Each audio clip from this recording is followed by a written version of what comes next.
So with that, I would like to introduce our next speaker. Dave Merrill is the Chief Endpoint Security Strategist for the largest technology company in the world, IBM. Dave, welcome. Thanks so much, Mark. Good morning and welcome. I'm very excited to be here, share this with my trusted partner in Juniper, and tell a little bit of our story on this challenging journey ahead of us. So, as you'd expect, let me put this into context. From my view, this is kind of really about a second revolution, right, in mobility. So we started at the enterprise very much desktop, right? And I think if you remember back far enough, very on-premise, desktop. So that kind of led us to the first mobile revolution, right? It was really about giving our employees laptops so they could start to compute anywhere, anytime, but really put it in quotes. Because let's face it, it's not really practical to be able to use a laptop anywhere, any place, but it certainly got them off-premise and started this revolution. So as we look at the next revolution, and I really see this as the next part of our journey, right, as we look at the workplace of the future. And certainly the smartphone becomes not the only solution. That very much the first revolution, the laptop, was almost a one-size-fits-all, right? Everyone kind of got within a given choice, maybe a couple models, but it was standard image, controls all the same. It was not role-based at all. As we look at the workplace of the future, it really is about what's the role of the employee, and then what's the right solution for them. And so in a lot of cases, I think you'll see that this takes various forms.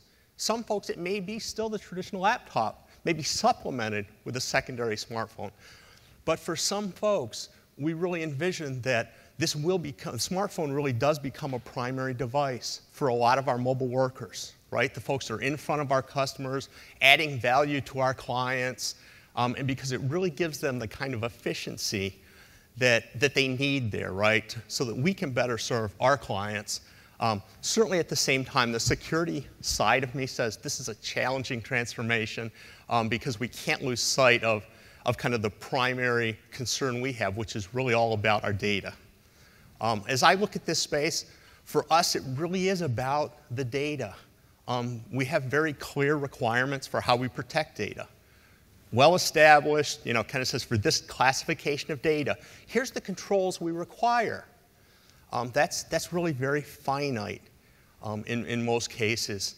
And so what it says is, all right, as I look at how I need to protect the data, and I look at the kinds of roles I talked about, right, in this transformation, it really says, what's the likely kind of data I'll have on a given smartphone?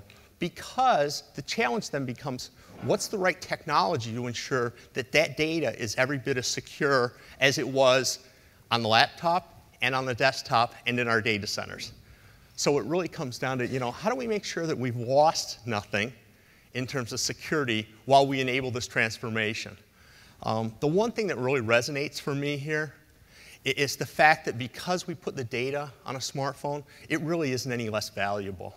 And so that's kind of become this guiding principle of, how do I enable this? How do I let our employees take those huge efficiencies that are available? At the same time, can't sacrifice, the security of our data, of our clients' data, of, in some cases, regulated data. So they become very important. Let me talk a little bit about smartphone malware. And of course, this is the journey that we've been on for a couple of years. When I started this journey, I was actually told that I was fixing a problem that didn't exist, as you'd expect, right? As I went forward and said, geez, I need the money for this new project. Because certainly there are problems out there that we could have spent that money on that were real then. But clearly, from my view, and I think one of the great things is it's a view that as I partnered with Juniper and the Junos Pulse team, I was able to find that partner that really kind of understood where my head was at. Because to me, it's very obvious that while the threat landscape right now is kind of very focused on, Windows, as smartphones become the primary computing device, guess where it's going to go, guys? It will be there, whether that's in 18 months, 24 months. And the really great thing is, as I started working with the the Juniper team, in our initial pilots and looking at the product, they told me, oh, rest assured, it's there, right? It's already there. You just don't see it. And you know, certainly, sure enough, as we piloted that first deployment, we found malware on smartphones. So again, I would share with you that the one important point that this really isn't an urban legend. It's real today. I think it becomes a bigger problem as we look forward, and certainly it's important that we're all prepared when it does become, you know, prevalent. And that's really what I have to share with you today. I appreciate the opportunity, and certainly thanks again to the Junos Pulse team. They've again been a wonderful partner for us.